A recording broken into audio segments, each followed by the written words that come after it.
Anne of Green Gables by Lucy Maud Montgomery, Chapter 37, The Reaper Whose Name is Death. Matthew, Matthew, what is the matter? Matthew, are you sick? It was Marilla who spoke, alarm in every jerky word. Anne came through the hall, her hands full of white narcissus.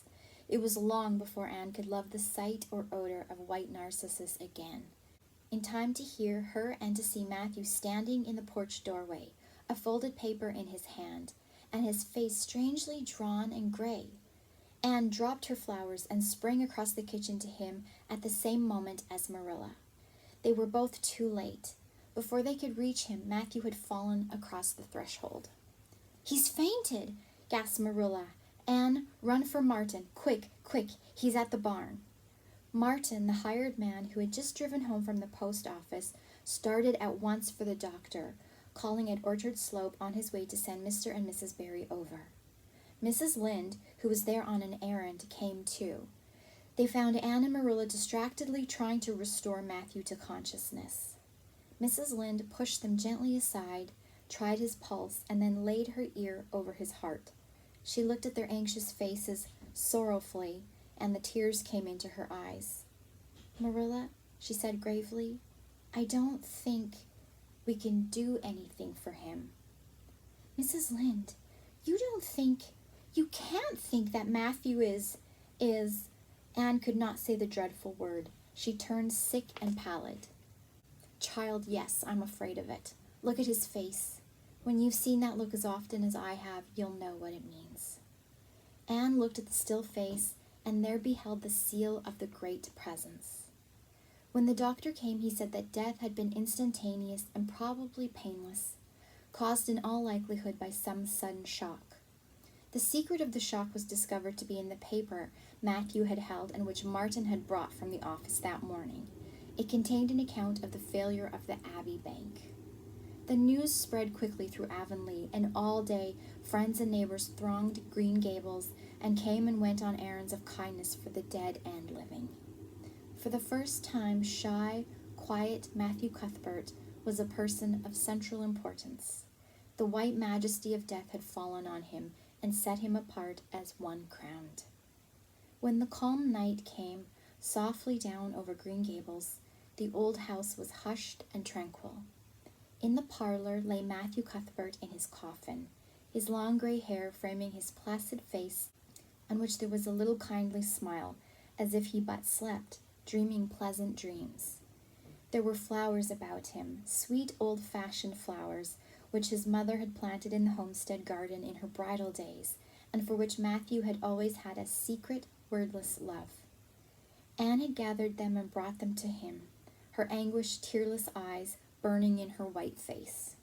It was the last thing she could do for him. The Barrys and Mrs. Lynde stayed with them that night. Diana, going to the east gable where Anne was standing at her window, said gently, "Anne, dear, would you like to have me sleep with you tonight?" "Thank you, Diana." Anne looked earnestly into her friend's face. "I think you won't misunderstand me when I say I want to be alone. I'm not afraid. I haven't been alone 1 minute since it happened, and I want to be. I want to be quite silent and quiet and try to realize it. I can't realize it. Half the time it seems to be that Matthew can't be dead, and the other half it seems as if he must have been dead for a long time, and I've had this horrible dull ache ever since." Diana did not quite understand. Marilla's impassioned grief, breaking all the bounds of natural reserve and lifelong habit in its stormy rush, she could comprehend better than Anne's tearless agony. But she went away kindly, leaving Anne alone to keep her first vigil with sorrow. Anne hoped that the tears would come in solitude. It seemed to her a terrible thing that she could not shed a tear for Matthew, whom she had loved so much and who had been so kind to her.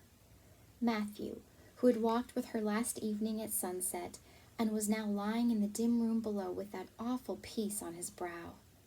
But no tears came at first, even when she knelt by her window in the darkness and prayed, looking up to the stars beyond the hills. No tears, only the same horrible dull ache of misery that kept on aching until she fell asleep, worn out with the day's pain and excitement. In the night she awakened with the stillness and the darkness about her, and the recollection of the day came over her like a wave of sorrow. She could see Matthew's face smiling at her as he had smiled when they parted at the gate that last evening. She could hear his voice saying, my girl that I'm proud of." Then the tears came, and Anne wept her heart out. Marilla heard her and crept in to comfort her. There, don't cry so, dearie. It can't bring him back. It isn't right to cry so. I knew that today, but I couldn't help it then. He'd always been such a good, kind brother to me. But God knows best." "Oh, just let me cry, Marilla," sobbed Anne. "The tears don't hurt me like that ache did. Stay here for a little while with me and keep your arm round me, so. I couldn't have Diana stay. She's good and kind and sweet, but it's not her sorrow. She's outside of it, and she couldn't come close enough to my heart to help me. It's our sorrow, yours and mine. Oh, Marilla, what will we do without him?" "We've got each other, Anne. I don't know what I'd do if you weren't here, if you'd never come. Oh, Anne, I know I've been kind of strict and harsh with you maybe, but you mustn't think I didn't love you as well as Matthew did for all that. I want to tell you now when I can. It's never been easy for me to say things out of my heart, but at times like this it's easier. I love you as dear as if you were my own flesh and blood, and you've been my joy and comfort ever since you came to Green Gables." 2 days afterwards they carried Matthew Cuthbert over his homestead threshold and away from the fields he had tilled, and the orchards he had loved, and the trees he had planted. And then Avonlea settled back to its usual placidity, and even in Green Gables affairs slipped into their old groove, and work was done and duties fulfilled with regularity as before, although always with the aching sense of loss in all familiar things. Anne, new to grief, thought it almost sad that it could be so, that they could go on in the old way without Matthew. She felt something like shame and remorse when she discovered that the sunrises behind the firs and the pale pink buds opening in the garden gave her the old inrush of gladness when she saw them. That Diana's visits were pleasant to her, and that Diana's merry words and ways moved her to laughter and smiles. That, in brief, the beautiful world of blossom and love and friendship had lost none of its power to please her fancy and thrill her heart, that life still called to her with many insistent voices. "It seems like disloyalty to Matthew, somehow, to find pleasure in these things now that he's gone," she said wistfully to Mrs. Allan one evening when they were together in the manse garden. "I miss him so much, all the time. And yet, Mrs. Allan, the world and life seem very beautiful and interesting to me for all. Today Diana said something funny, and I found myself laughing. I thought when it happened I could never laugh again, and it somehow seems as if I oughtn't to. When Matthew was here, he liked to hear you laugh, and he liked to know that you found pleasure in the pleasant things around you," said Mrs. Allan gently. "He is just away now, and he likes to know it just the same. I am sure we should not shut our hearts against the healing influences that nature offers us. But I can understand your feeling. I think we all experience the same thing. We resent the thought that anything can please us when someone we love is no longer here to share the pleasure with us. And we almost feel as if we were unfaithful to our sorrow when we find our interest in life returning to us. I was down to the graveyard to plant a rose bush on Matthew's grave this afternoon," said Anne dreamily. "I took a slip of the little white Scotch rose bush his mother brought out from Scotland long ago. Matthew always liked those roses the best. They were so small and sweet on their thorny stems. It made me feel glad that I could plant it by his grave, as if I were doing something that must please him and taking it there to be near him. I hope he has roses like them in heaven. Perhaps the souls of all those little white roses that he has loved so many summers were all there to meet him. I must go home now. Marilla is all alone, and she gets lonely at twilight." "She will be lonelier still, I fear, when you go away again to college," said Mrs. Allan. Anne did not reply.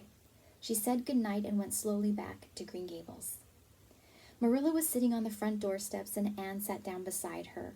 The door was open behind them, held back by a big pink conch shell with hints of sea sunsets in its smooth inner convolutions.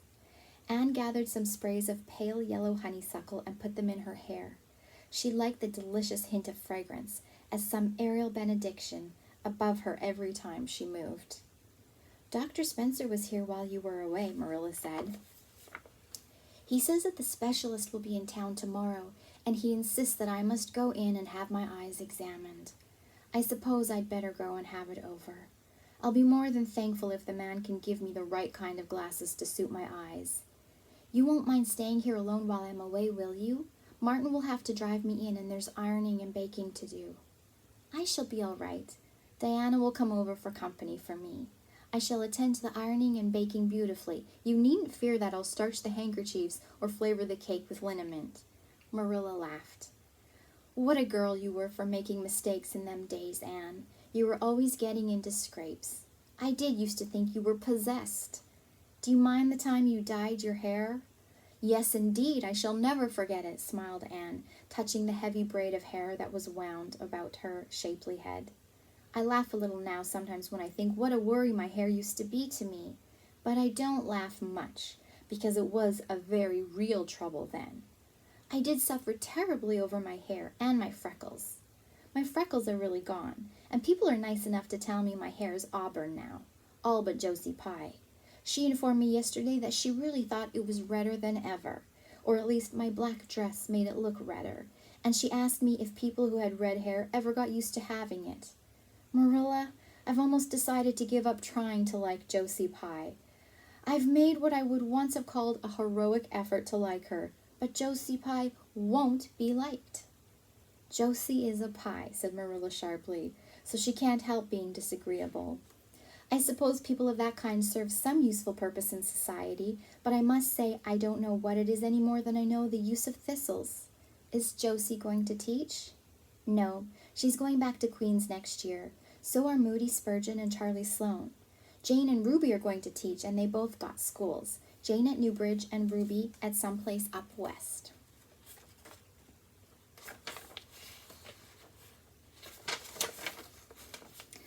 "Gilbert Blythe is going to teach too, isn't he?" "Yes," briefly. "What a nice-looking fellow he is," said Marilla absently. "I saw him in church last Sunday, and he seemed so tall and manly.